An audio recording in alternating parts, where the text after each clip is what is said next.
and what we are going to cover in this particular video is the animal called earthworm. So that belongs to the phylum Annelida, which we've already covered in the previous few videos. You know, it's a reddish-brown terrestrial invertebrate that is usually present in moist soil. So we are going to study more about the earthworm in this particular video. Now the earthworm, as I told you, it is an invertebrate. That means it does not have a backbone, and it's usually present in the upper layer of the moist soil.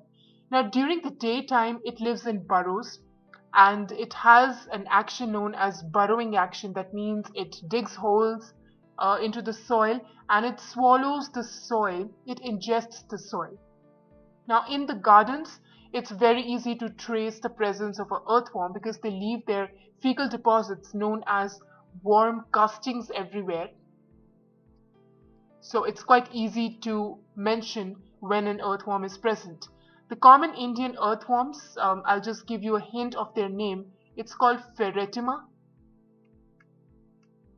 and Lumbricus. These are the two commonly found earthworms in the Indian regions. So what we are going to do now is the morphology of the earthworms. That is, how is the structure of the earthworm from the outer side. Now the earthworm belongs to the phylum Annelida. That means it has a long cylindrical body and the body is divided into segments. There are more than 100 segments on the earthworm's body, and each segment corresponds to a different feature. Now these are known as metameres also. These segments are known as metameres, about 100 to 120 in number. Now the dorsal surface of the body, it has a dark median mild dorsal line. So let me write it down here. A dark median, that means in the middle, mid dorsal line. That is actually the dorsal blood vessel. That is easily visible on the lower side, on the dorsal side of the earthworm body. Now it's there along the longitudinal axis. The ventral surface is distinguished by the presence of genital openings or genital pores. Eventually we'll also be doing the number of segments and which organs are there in which segment of the body. The anterior end of the earthworm, that means one end, that consists of the mouth and the prostomium. Now the prostomium is actually, it's like a covering for the mouth, and it's used as a wedge to put cracks into the soil, and then the earthworm can burrow into it. So it's more like a mouth guard or a mouth cover, a kind of a flap that covers the main mouth. Now the prostomium, it's actually sensory in function, means it can sense the surroundings. And the next part is the first body segment, that is segment number 1, which is known as peristomium. So the peristomium, it's also known as the buccal segment.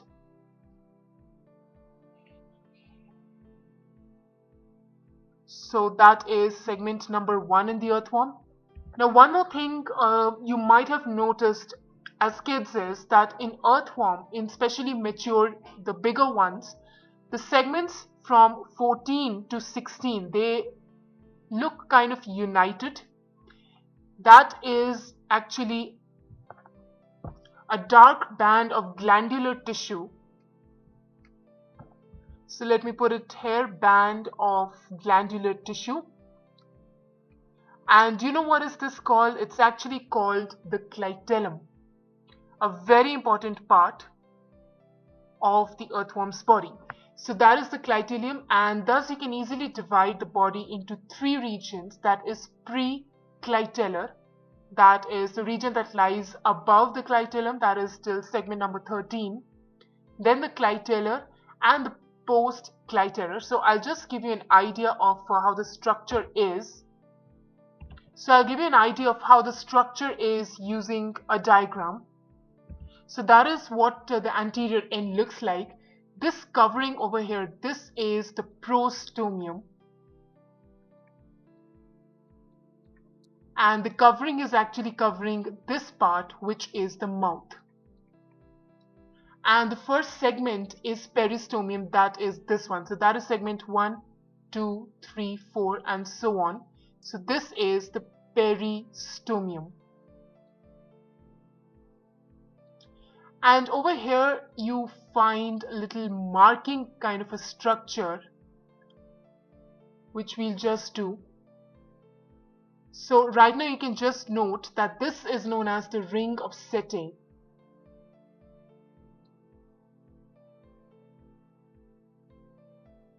Alright, so that is the mouth opening, the prostomium and the peristomium. And these segments that you can see that I've numbered 1, 2, 3, 4, these are not just segments, they are also known as metameres. And that is something that we've already covered. Now that is one side. This is the dorsal view. Coming to the ventral view, what happens is that after the clitellum, let me start drawing from the clitellum. And let me draw a few segments over here. So this segment over here, let's assume that's the clitellum. And coming to the structure now in terms of numbers of segments and what all is there in each segment. Now remember, there are 4 pairs of spermathecal apertures. That means total 8. So let me write it down here. Now where these are present, these are situated on the ventrolateral sides, and they are present from 5th to the 9th of the segments. Then there is one single female genital pore, one female genital pore that is there in the entire earthworm, and that is present in the midventral line of segment number 14. One pair of male genital pores is there.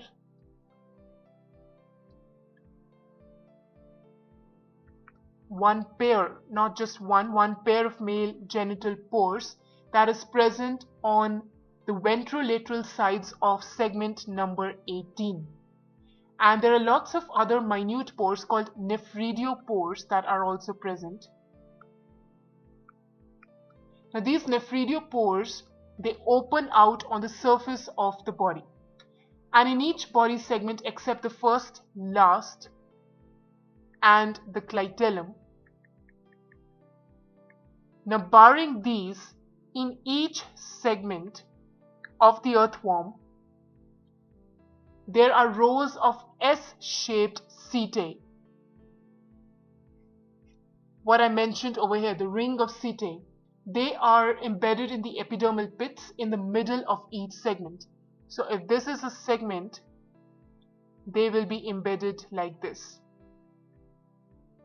And they can be extended and retracted, and the basic purpose is they help in movement and they help in locomotion. So that is the basic information that you need to know on the morphology of the earthworm. The next important thing is the anatomy of the earthworm. So first things first, let's start with the outer surface, that is the body wall. The body wall of an earthworm, it's covered by a very thin non-cellular cuticle. A non-cellular cuticle that is extremely thin. Below that you have the epidermis. Then you have 2 muscle layers. One of them is circular and one of them is longitudinal. That means lengthwise.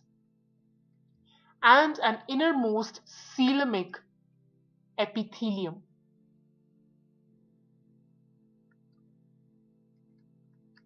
So that is what the body wall consists of.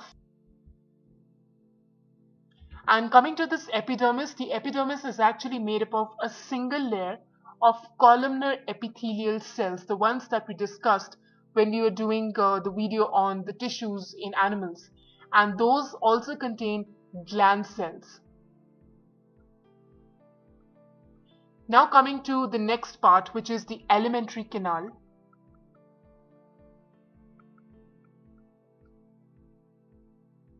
Now the alimentary canal, it's a very straight tube. It goes from the first to the last segment of the body. There's a mouth that opens into the buccal cavity that consists of the first three segments, number 1 to 3, and then it leads into a pharynx. That pharynx leads into the esophagus, which is again a narrow tube. This is present in segments 5 to 7. After that, there is a muscular gizzard that is present that's present in the 8th and the 9th segment. Now the gizzard is present in lots of other animals as well. It helps to grind the soil particles that the earthworm has ingested and even to grind the decaying leaves. And then the stomach is there that extends from the 9th till segment number 14. Now the food of the earthworm is basically decaying leaves and the organic matter that is mixed with soil. Over here in the stomach, you also have glands known as calciferous glands.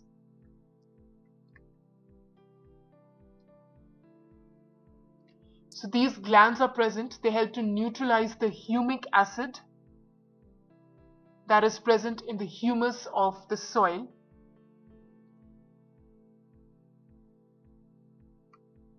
So that is what these glands do. They neutralize the humic acid.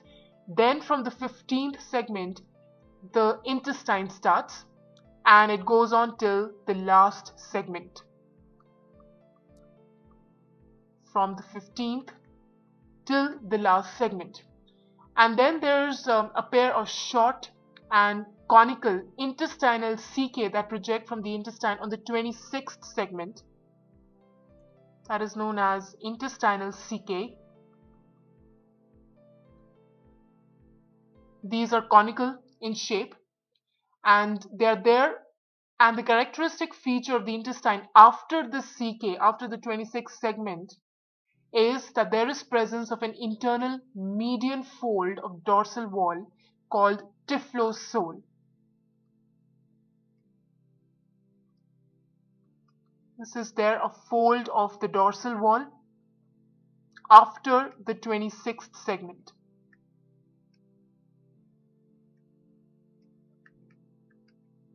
And the reason why this median fold is there is it helps to increase the area of absorption in that part of the alimentary canal, that is the intestine. And finally, this canal opens into the exterior by a small rounded aperture called the anus. And whatever ingested material is there, it passes through the digestive tract. Different enzymes are there, and these enzymes help to break down the food into smaller absorbable units. And these absorbable units are absorbed through the intestinal membranes and are utilized in the various functions of the earthworm's body. So the next thing we need to do is know about the kind of vascular system that is present in the earthworm. So that's the next thing you need to know about the blood vascular system of the earthworm. Now this is a closed system where the liquids, they flow in the form of tubes, and two kinds of tubes are there. You have vessels and capillaries. These vessels and capillaries are there along with the heart. So vessels, capillaries, and the earthworm also has a heart. And because it's a closed circulatory system, the blood tissue is confined to the heart and the blood vessels only. Contractions are there that helps to circulate the blood only in one direction. There are smaller vessels that help to give the blood to the gut, the nerve cord, and the body wall. Now blood glands are there in the earthworm's body. These glands are present in the 4th, the 5th, and the 6th segments. They help to produce the blood cells and the hemoglobin, which is actually dissolved in the blood plasma. So blood cells and the hemoglobin dissolved in the blood plasma. That is the function of these blood glands in segments 4, 5, and 6. And these blood cells, they are phagocytic in nature. So let me put this over here.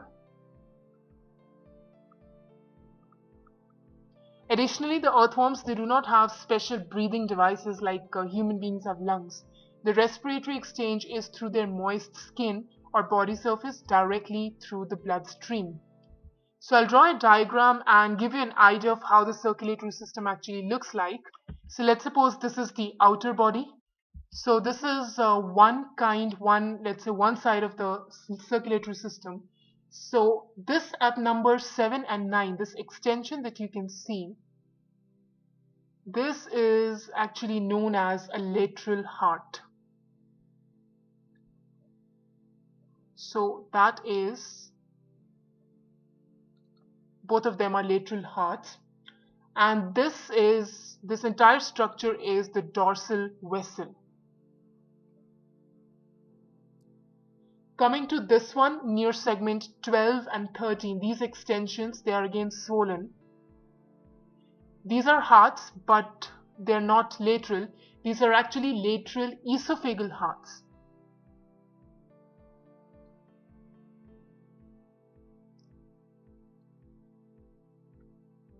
So you can label it like this. And this one over here, this extension that you can see, this is known as the commissural vessel.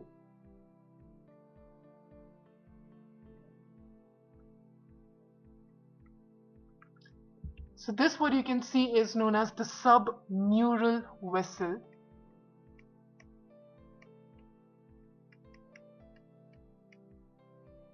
And this is the ventral vessel over here. Let me label it up.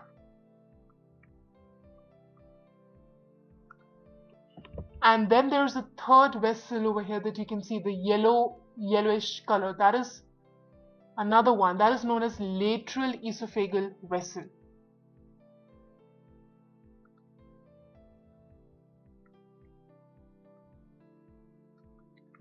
So that is the other one. So you have three vessels, basically the commissural, the submural, and the lateral esophageal, and then there's a ventral vessel as well.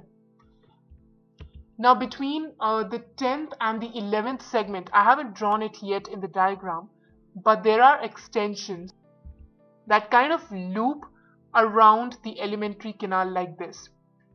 So they should be drawn in, again, red and blue color, but I'm drawing them at the end because they're looping the alimentary canal, which is the central coelom or the body cavity. So these two loops, these are known as anterior loops.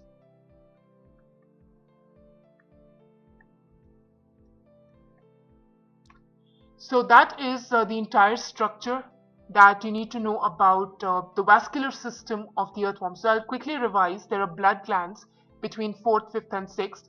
The top one is the dorsal vessel, and over here it becomes the commissural vessel.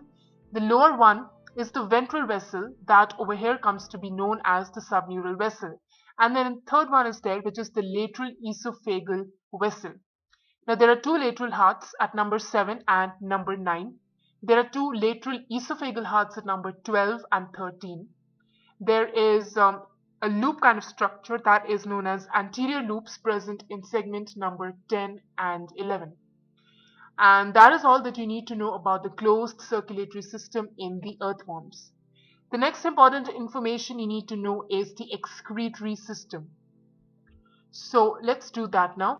So this is the innermost structure or diagram, you can say, of the excretory system. And let's say this is the segmentation. So this part over here becomes the mouth. These ducts that you can see, these are the ducts of the pharyngeal nephridia, where this part, this central part, that is the pharynx. And this upper part, that is the buccal cavity. So these tube-like structures that you can see, these are the ducts of pharyngeal nephridia. So there you go, the ducts of pharyngeal nephridia. And then there are some blood glands also that are present around here. So let me highlight them. These are the blood glands. Over here you have the septa, and there are structures over here in this part that are known as the septal nephridia.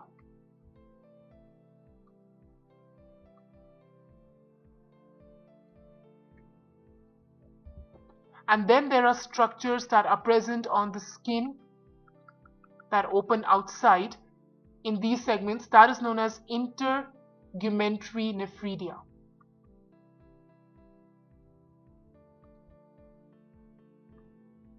Intergumentary nephridia.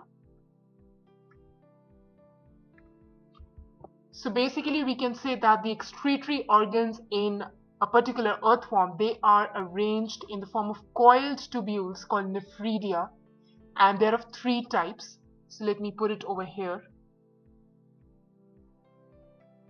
And I hope you were able to observe from the diagram as well the three types. You were having septal nephridia, which is over here. The second kind was intergumentary nephridia, which is attached from the third segment to the last one that opens on the body surface. And the third one is the pharyngeal nephridia, which are present over here. So the pharyngeal nephridia, they are basically present in the form of three paired tufts in the fourth, fifth, and the sixth segment. So this one, it ends in the fourth segment, this one ends in the fifth one, and this one, the longest one, it ends in the sixth segments. Now these are basically similar in their structure. They help to regulate the composition of the body fluids, for example salts and osmosis and that process. The nephridium, it starts like a funnel. It collects the excess fluid from the body cavity or the coelomic chamber, and that funnel, it connects with a tubular part of the nephridium that delivers the wastes through the pore outside the surface of the body cavity. So that is how the excretory system works. The next system that you need to know about the earthworms is the nervous system. So that is what we are going to do next. So let us suppose these are the segments that I've internally divided, and I'm not drawing all the segments, just from segments 6 to 14, and then there's a gap, and segments number 17 and 18. Those are the ones that are most important. So let's go ahead and describe the different organs that are present in the nervous system in each of these segments. Now these organs that you can see, the four pairs, these are known as spermathecae. These two structures that I've drawn here, these are the testes sac with the testes. These green colored sacs that you can see over here, these are the seminal vesicles. So that is the seminal vesicles. These orange colored structures that you can see, these are the ovaries. So that is the ovary, and this funnel like structure, that is the ovarian funnel. This tube-like structure that you can see, that is coming from this testis sac, this over here is known as the vasa differentia.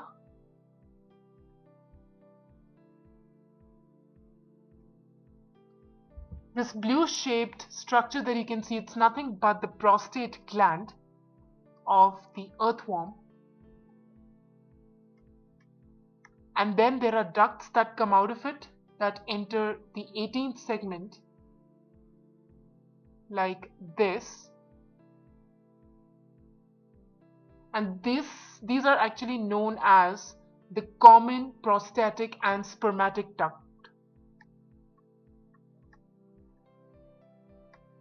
So let me write it down here.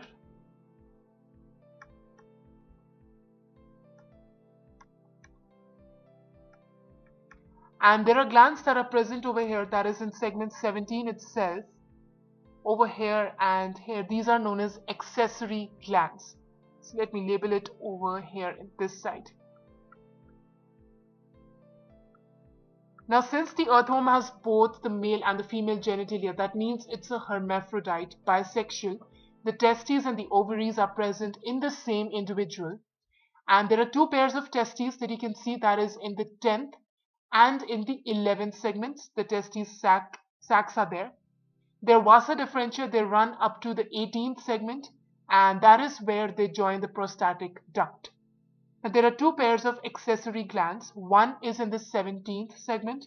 One is in the 19th segment that I haven't drawn because we still haven't reached the 19th segment. Then you have the common prostate and the spermatic duct, which is vasa deferentia. It opens into the exterior by the pair of male genital pores that we did just previously. That is on the ventrolateral side of the 18th segment. So let me put it down over here also. The male genital pores, they open up into the 18th segment. And four pairs of spermathecae are located in the 6th to the 9th segment. There is one pair in each segment, which I've drawn in yellow color at the top.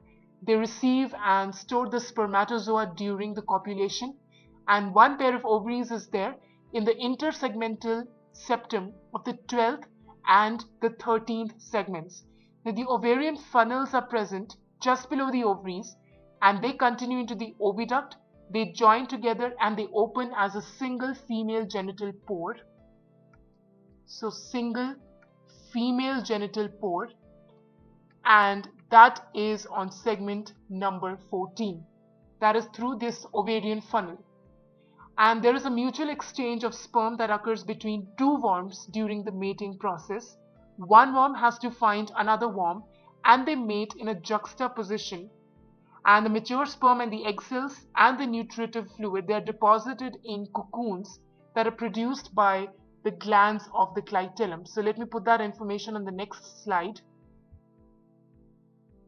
So that is what happens. All these three things, they are enclosed in cocoons that are produced by the gland cells of the clitellum. Now, within this cocoon, the process of the fertilization and development takes place, and these cocoons are also deposited in the soil.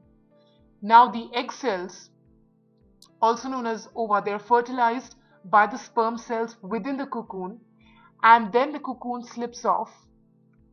That is the next step that happens after the fertilization has taken place, and it's deposited in or just on the surface. That also holds the worm embryos, and after about 3 weeks, each cocoon, now this is an important thing to remember, it produces 2 to 20 baby worms.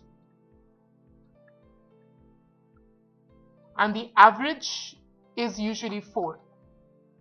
So that is the number of baby worms that are produced from one cocoon. And as I mentioned over here, the earthworms are directly into the embryo stage. There is no intermediary stage, so there is no larva, and thus we can say that the development of earthworms is totally direct. So that is an important thing. Direct development exists in them. Now, earthworms are not really dangerous animals, or let's say dangerous creatures. They are also known as the friends of farmers because through their burrowing action, they help to plow the soil, and they make it porous, which helps in the respiration of plants, and it helps the developing plant roots to penetrate deeper into the soil, and thus they also increase fertility. And this process by which they help to increase the fertility of the soil, that is known as vermicomposting. So vermicomposting, their burrowing action, and the third use of earthworms is they're used as bait in fishing kind of activities. So that is a lot of information on the earthworm, and I hope you were able to understand it.